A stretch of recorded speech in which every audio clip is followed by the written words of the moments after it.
Hello à tous, c'est Kazin, content de vous parler aujourd'hui sur la chaîne, tout simplement. Et je vais répondre à ce commentaire. Je vais apporter un petit peu d'explication à ce commentaire, tout simplement. Alors, regarde. Ça, franchement, petite carte sympathique. J'adore. Jirachi promo, incroyable. Et puis, les petits Arceus brillants, j'aime beaucoup ces formats. Bref, on va mettre ça de côté. Alors, les séries dites boudées, on va dire. Ça, c'est intéressant.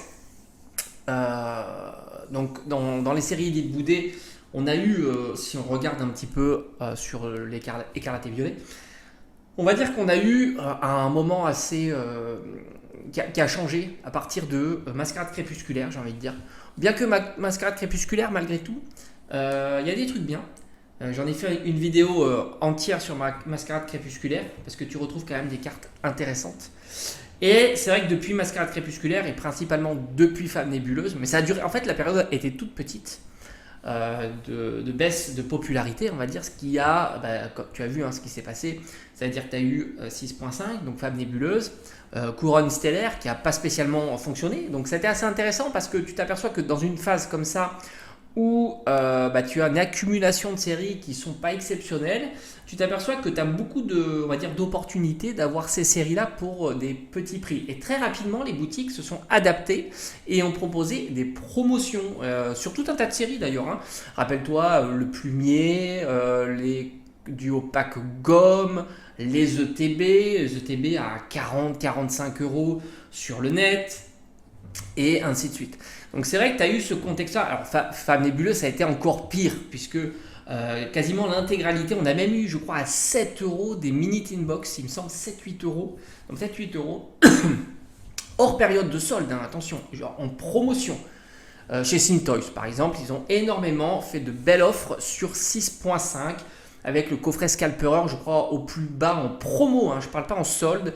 On l'a vu à 18 euros et après il y a eu les Black Friday et ainsi de suite, sur tout un tas d'items. Donc tu t'aperçois que quand tu as des séries comme ça qui ne fonctionnent pas dans un beau contexte, maintenant le contexte a changé depuis qu'on a mis en place la série EV8 qui a vraiment redynamisé, et puis après 8.5 qui s'est emballé, et du coup tous les autres items ont suivi, et j'ai presque envie de dire même Fable nébuleuse, même si tu trouves encore, je crois, des bundles à 29 euros, et au plus bas on a eu des bundles à 25 euros. Je m'en souviens, il y avait des boutiques dites indépendantes qui proposaient la display de bundle à 250 euros. Je crois que ça a été vraiment le prix, on va dire, le prix le plus intéressant, hors cagnotage comme on a eu durant la fin d'année.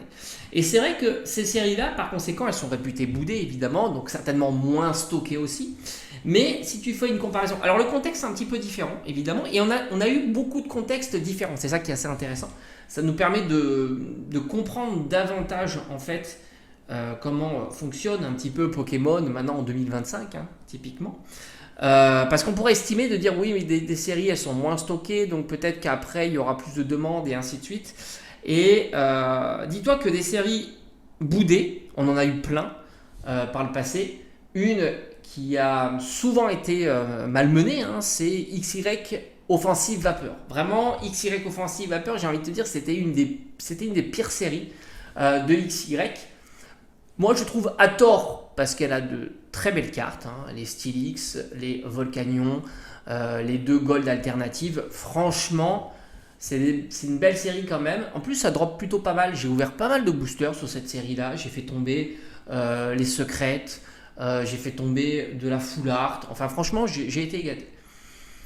Et c'était un booster qui était très abordable. Et puis, voilà, qu'est-ce qui se passe ? À un certain moment, c'est toujours pareil, le mécanisme est toujours le même. C'est-à-dire que les boosters qui sont très abordables, tu vois qu'ils s'éloignent de plus en plus avec les séries qui performent. Typiquement, XY, tu as tout le antérieur à origine antique, par exemple.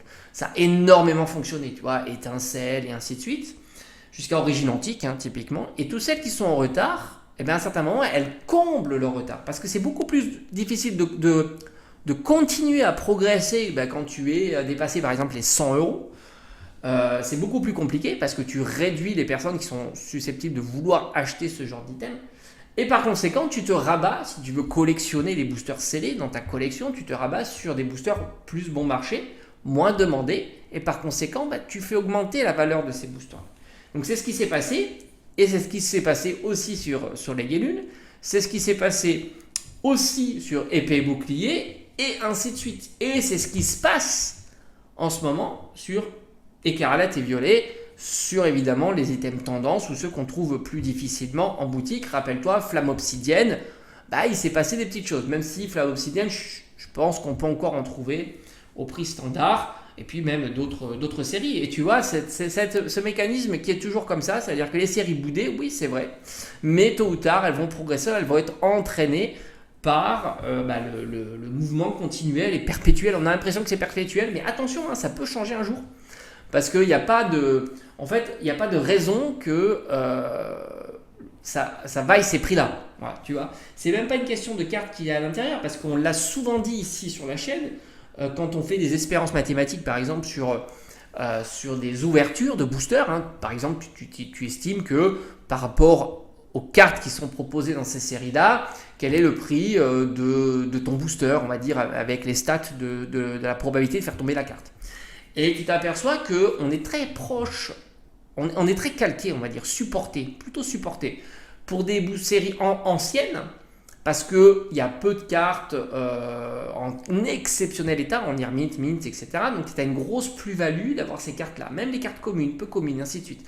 Tout ce qui est ancien, tu ne le retrouves absolument pas à partir de XY, parce que XY, moi-même, j'en ai des boîtes entières, de communes, peu communes, reverse, holo et ainsi de suite. Donc ces cartes-là n'apportent rien à ton ouverture. Celles qui vont apporter un petit peu sur ton ouverture, ça va être les ultra rares. Les ultra rares tombent difficilement et même sur les ultra rares, tu t'aperçois, à part quelques-unes, et c'est limité, elles ne valent pas si cher que ça. En état Nirmin des sorties de booster. Donc tu compenses très peu au final la valeur du booster. Alors que les séries plus antérieures, celle de base, c'est impressionnant. Tu as énormément de cartes communes, par exemple, qui impactent énormément l'ouverture. Les starters coûtent très cher. Donc ça, c'est intéressant de le noter. C'est-à-dire que maintenant, on est sur une évolution du prix du scellé qui est complètement déconnectée de la valeur intrinsèque du booster. Ce qui n'était pas le cas avant. Celle de base, c'est une excellente illustration. Et à contrario, à l'opposé, tu pourrais prendre par exemple voltage éclatant. Tu vois, c'est voltage éclatant, il n'y a rien dans cette série. Donc, c'est-à-dire que tu as une valeur intrinsèque du booster quasiment nulle. Et pourtant, le booster, surtout en scellé en plus, comme ceci, va continuer à progresser, la display est lunaire et ainsi de suite. Donc, il y a une grosse déconnexion entre ce qu'il y a à l'intérieur du booster. Donc, au fond, de la série proposée. Parce que c'est vrai qu'on te dit toujours, oui, mais regarde, il y a des cartes de fou à aller chercher, etc. Ouais, mais tu es tellement déconnecté de la valeur des cartes à l'intérieur que même s'il y avait des cartes complètement pourries, ça change rien. Ça change rien. Au fond, qu'est-ce que ça change d'avoir des cartes exceptionnelles puisque tu es tellement hors sol par rapport à la valeur du booster qu'au fond, ça ne change pas grand-chose. Mais il y a toujours cette idée-là quand même. C'est ça qui est fou. C'est-à-dire que dans la réalité, ça c'est déconnecté. Mais dans l'inconscient, ça fonctionne. Et c'est pour ça que ces séries-là seront toujours populaires. Et c'est ce qui fait leur prix. Et pourquoi ces séries-là sont moins populaires? Parce que justement, il n'y a pas cet inconscient des cartes qui ont une grosse valeur. Et c'est pour ça que beaucoup, je te disais que 8.5, c'était vraiment une série typique. Et un bon indicateur, je pense, de la tendance, si la tendance sur le scellé devait un jour ralentir, voire même changer, parce que là, ça ne fait qu'augmenter avec le temps, mais on pourrait imaginer qu'un jour, ça n'augmente plus, il serait bon ton d'aller voir du côté des box breaks. Ça, c'est intéressant. Parce que justement, les box breaks a un effet sur le scellé qui est assez fou, puisque d'un côté, ça a tendance à faire monter le prix du scellé, on l'a tous vu, c'est-à-dire que quand ça part en show, en box break, parce que on est en fait, ceux qui participent, les joueurs qui participent à ces box breaks, c'est-à-dire qu'ils jouent en fait, d'essayer de mettre la main sur la grosse carte, etc., poussent à la hausse le prix du scellé. C'est évident, c'est évident, et c'est ce qui a d'ailleurs causé l'emballement sur 8.5. Principalement, ça a été ça. Ça s'est tellement démocratisé que tu as des personnes qui attendaient pour acheter du 8.5 sans même savoir ce qu'ils achetaient quelque part. Et c'est ce qu'on avait un petit peu vu avec 25 ans. Mais c'était plutôt anecdotique, c'est devenu complètement fou pour 8.5. Donc le critère box break, c'est intéressant, c'est un paramètre, c'est-à-dire que ça te permet de soutenir, voire même d'augmenter le prix du scellé. Et le deuxième, c'est le fait que ça consomme du scellé. C'est ça qui est fou, c'est-à-dire qu'en même temps, tu appauvris le scellé. Et pour revenir à ces séries-là, elles vont être entraînées dans le sillage des séries populaires de Écarlate et Violet, comme on a pu voir antérieurement, ça a toujours été le cas. Et qui plus est, si tu veux savoir si ces séries-là, certaines s'en sortiront mieux que d'autres, il faudra aller voir du côté de la popularité des cartes. Parce que là aussi, dans l'inconscient, ça marche toujours très très bien. Ça veut dire que Couronne Stellaire, tu vas regarder s'il y a des bonnes cartes à aller chercher. Alors typiquement sur Couronne Stellaire, on pourrait faire cet exercice-là, on va voir. Il me semble qu'il n'y a pas de SAR exceptionnel, ce qui fait que Couronne Stellaire pâtit un petit peu. Mais elle se rattrape sur la qualité de ses AR.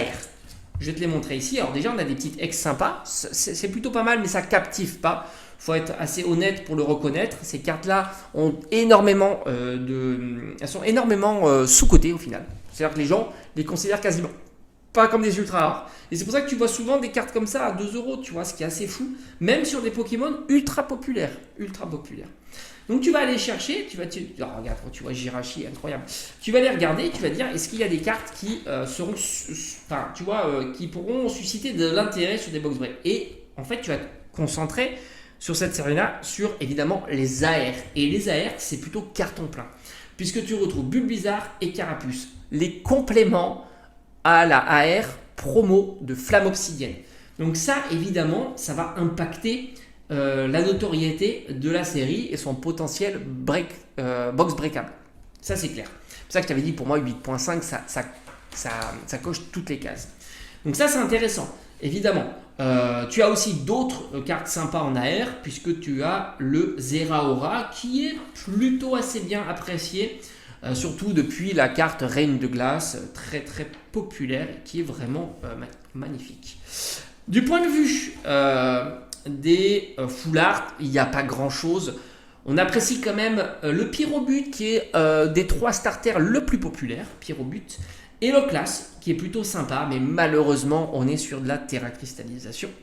Point de vue des dresseurs, bon, c'est pas exceptionnel, et où je trouve que ça pêche beaucoup, c'est du point de vue des SAR. Il y en a très peu. Il y a Pomme de Roshi, Megavolt, Briochien, Terrapagos. Il n'y a pas de gros Pokémon à l'intérieur de la série. Voilà. Après, c'est pas mal, mais on imagine bien que Couronne Stellaire sera dans le temps une série qui mettra du temps à se populariser, à monter un petit peu en valeur, si tu veux plutôt des termes clairs. Parce qu'il n'y a pas de Pokémon notable. Donc, si on devait imaginer la progression de cette série-là par rapport aux autres séries, on l'imaginerait plus tardive, évidemment. De par ça, en plus, le scellé n'est pas spécialement exceptionnel, parce que voilà, encore une fois, on retrouve des artworks terracristallisés. C'est pas la tendance du moment. Après, attention, on ne peut pas sous-estimer la tendance future, mais ça, on la connaît pas. Peut-être qu'un jour, la terracristallisation sera plus populaire que les alternatives classiques. Et là, du coup, on aura une analyse complètement différente, évidemment. Et pour X raisons, on ne peut pas savoir si ça ne pourrait pas changer. Mais ça, on le suivra pas à pas. Mais en tous les cas, à l'heure actuelle, ce n'est absolument pas le cas. Par exemple, j'imagine plus facilement Mascarade Crépusculaire prendre en popularité avant, parce que tu retrouves une SAR populaire à l'heure actuelle qui est le Amphinobie en terracristallisé. Par exemple, tu vois, là, il y a quelque chose qui s'est déjà fait. Tout comme on a aussi une belle AR qui est le Evoli. De la même manière, 6.5, j'ai envie de te dire, alors déjà, l'avantage de 6.5, c'est que tu as eu tes boosters pour pas cher. Certains ont eu même des coffrets à 12 euros. Ça fait 3 euros du booster. Donc 6.5, c'est top par le fait que déjà, tu as une opportunité d'avoir dans ta collection des items à bas coût. Donc ça aussi, c'est quand même assez notable pour le souligner. Mais là aussi, elle pêche aussi de la notoriété des Pokémon qui sont mis en avant, quels que soient les AR et les SAR. Alors je t'avoue que j'ai pas le fascicule devant les yeux parce que je n'ai jamais ouvert de TB de cette série-là, mais de mémoire, il y a les Adoramis, mais qui ne sont pas ultra populaires. Peut-être qu'un jour ils le seront et du coup il faudra regarder de plus près 6.5. De la même manière, on pourrait parler de EV1, EV2. Moi, j'estime que EV2 est une série très intéressante, mais vraiment très intéressante, parce qu'un petit peu atypique, il y a énormément de SAR, enfin d'alternatives. Il y a énormément de Pokémon à potentiel, mais qui n'ont pas été encore découverts, on pourrait dire, parce que tu as tous les Pokémon récents, mais qui ne sont pas inintéressants. Il n'y a pas de forme terra cristallisée. Tu as du Flamigator, enfin tu as du Miascarade, etc. Donc c'est plutôt sympa. Je crois que c'est Baojan et ainsi de suite. Baojan est vraiment joli, Yu et ainsi de suite. Tu retrouves aussi dans les AR le Magikarp qui est une carte exceptionnelle. Donc tu as un bel objectif de box break, c'est évident. On a eu des boosters pour pas cher aussi. Rappelle-toi, beaucoup de boosters chez Stockomanie à 5 euros. On a eu du recyclage sur ces duo packs et ainsi de suite. Donc moi je trouve que EV2 c'est une très bonne série. Tu as Raichu, tu as le Tyrannosif, tu as vraiment de beaux objectifs, ça drop bien, faut pas le sous-estimer. On est sur des taux de drop plus satisfaisants que sur Couronne Stellaire, Mascarade Crépusculaire par exemple, ou que 6.5, parce qu'on était à la période début de bloc où on dropait, je crois c'était du 3% pour une chance sur 30, à peu près 35, donc pour une SAR, donc c'est plutôt top. Et voilà, t'as Raichu, Tyrannosif et Magikarp. Tout comme EV1. EV1, c'est déjà c'est la première série du bloc. Je pense que quelque part, en termes de collection, on aime bien commencer par les premières. Tu vois, tu complètes un petit peu ta collection comme ça. Tu as une espèce d'ordre chronologique.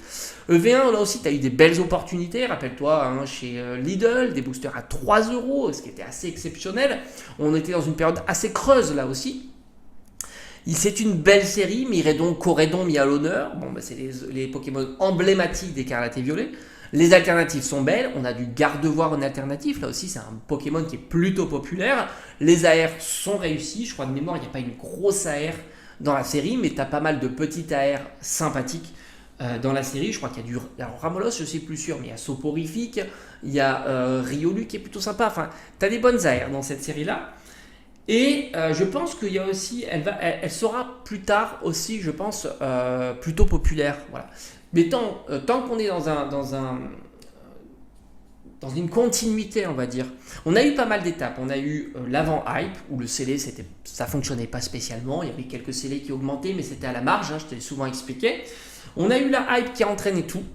C'est-à-dire qu'on a comblé un manque quelque part, si on regarde les autres collections. Ça a fait augmenter la gradation, les cartes en loose, on va dire. Et le scellé est complètement explosé. Le scellé a tellement explosé qu'il a écrasé par la suite les cartes et les cartes gradées, tel point que on a vu les cartes gradées, tu peux faire de très bons achats en cartes gradées, tu peux faire des très bons achats en cartes. On a eu un petit moment de down qui a fait que, oui, il y a eu des belles opportunités d'acheter des items à des prix en dessous du retail, ce qu'on n'avait pas vu depuis très très longtemps. Stockomanie en est un bon exemple. Ils ont retrouvé les boosters qu'ils avaient perdus. Avant, il n'y avait pas de boosters chez Stockomanie. Il y a eu une belle période où il n'y avait plus de boosters. On a eu du épée bouclier chez Stockomanie. On a eu du EV1, EV2, EV3. On a ici du EV5. Donc ça, c'est intéressant. Et puis, c'est reparti à la hausse de très récent, donc on va l'observer, qui a entraîné évidemment beaucoup de boosters, épée bouclier à fond, soleil et lune, XY et ainsi de suite, tous les autres, tout a été entraîné. Donc on va l'observer comment tout ça va bouger, mais là c'est très frais, on est en une deuxième on va dire hype, mais qui est différente de l'ancienne. Elle est quand même très ciblée série EV8, EV8.5, mais elle a entraîné dans son sillage les autres aussi, on le voit. Maintenant est-ce que c'est durable? Franchement on n'en sait rien. L'année 2025 on ne sait pas comment ça va évoluer non plus. Est-ce qu'on va revoir du épée bouclier? Est-ce qu'on va avoir du Zénith? Est-ce qu'on va avoir du 151? Est-ce qu'on va avoir du V8, du V8.5? Tout ça, franchement, on n'en sait rien. On ne pourra que l'observer. Mais si la tendance perdure, tout le bloc EV qui est un beau bloc, là aussi, franchement, c'est un très beau bloc. D'autant qu'attention, 2026, c'est les 30 ans. Donc on peut imaginer un truc qui se passe en tous les cas. Surtout s'ils nous font quelque chose de sympa pour les 30 ans. Donc voilà, le contexte est plutôt très très positif pour que ça dure, tu vois, dans le temps. parce qu'on a 2025 qui commence bien, forcément, sur la popularité. Alors pour X ou Y raison, attention, on ne va pas rentrer dans le débat, scalper, etc., investisseurs, pourquoi ça marche bien et ainsi de suite. 2025, je pense qu'elle va être très très forte. Et 2026, elle ne peut être que très forte puisque c'est l'année, donc septembre 2026, des 30 ans. Et après, on peut avoir on pourrait imaginer 2027 de retomber tranquillement, comme on a eu d'ailleurs avec 25 ans. Hein. Rappelle-toi, Star Étincelante, qui était une série exceptionnelle, full drac au feu, et ben c'est le début de la fin. Début de la diminution tranquillement de la hype. Donc comme quoi, tu vois, tout ça peut aller très vite. Mais jusqu'en 2026, j'imagine bien que ça va être assez fort. Bref, à bientôt.